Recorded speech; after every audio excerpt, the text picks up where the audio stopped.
राधे राधे बच्चों, मैं आज आपको बताऊंगी कि बायोलॉजी किसे कहते हैं और बायोलॉजी किन शब्दों से मिलकर बना है और बायोलॉजी का मतलब क्या होता है। तो आइए बताते हैं। बायोलॉजी दो ग्रीक शब्दों से मिलकर बनता है। बायोस का अर्थ होता है लाइफ यानी जीवन, तथा लॉजी का अर्थ होता है स्टडी या अध्ययन करना होता है। बायोस तथा लॉजी का सर्वप्रथम प्रयोग लैमार्क और ट्रेवेनस नामक वैज्ञानिक ने 1802 ईस्वी में किया था।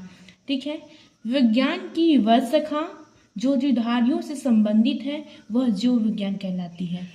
विज्ञान की वह शाखा जो जीवधारियों से क्या है, संबंधित है, वह जीव विज्ञान यानी बायोलॉजी कहलाती है। अब आइए बताते हैं कि जीव विज्ञान के दो भाग होते हैं।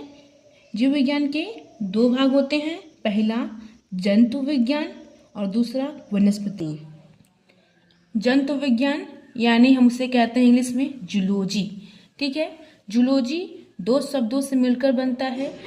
जू का अर्थ होता है जानवर यानी एनिमल कहते हैं, और लॉजी का अर्थ होता है अध्ययन यानी कि स्टडी करना। ठीक है। जंतु विज्ञान की वह शाखा जो जानवर के अध्ययन से संबंधित होता है। जंतु विज्ञान की वह शाखा जो जानवर यानी एनिमल से संबंधित है।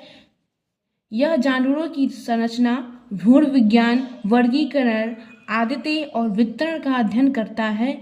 अरस्तु ने अपनी हिस्टोरिया एनिमेलिया नामक पुस्तक की रचना उन्होंने इसलिए जीव विज्ञान तथा जंतु विज्ञान का जनक यानी father of science and biology zoology कहते हैं, अर्थात इसलिए इन्हें वनस्पति विज्ञान का जनक कहा जाता है।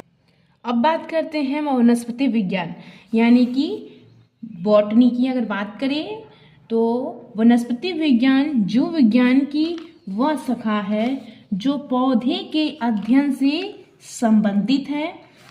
बॉटनी शब्द का एक विशेषण बॉटनिक से लिया गया है, जो फिर से ग्रीक शब्द से एक बॉटेन से लिया गया है। बॉटनी का अध्ययन करने वाले को बॉटनिस्ट कहते हैं। किसका अध्ययन करने वाले को? बॉटनी के अध्ययन करने वाले को बॉटनिस्ट के नाम से जाना जाता है। और वनस्पति विज्ञान के जनक थियोफ्रेस्टस को माना जाता है। बॉटनी शब्द ग्रीक भाषा के बॉस्किन शब्द से हुई है, जिसका अर्थ होता है चरना यानी ग्रेजिंग। इसी प्रकार के बॉस्किन शब्द की उत्पत्ति ग्रीक भाषा के एक ही दूसरे शब्द बॉस से हुए, जिनका अर्थ होता है पशु। और वनस्पति विज्ञान जीव विज्ञान की शाखा है।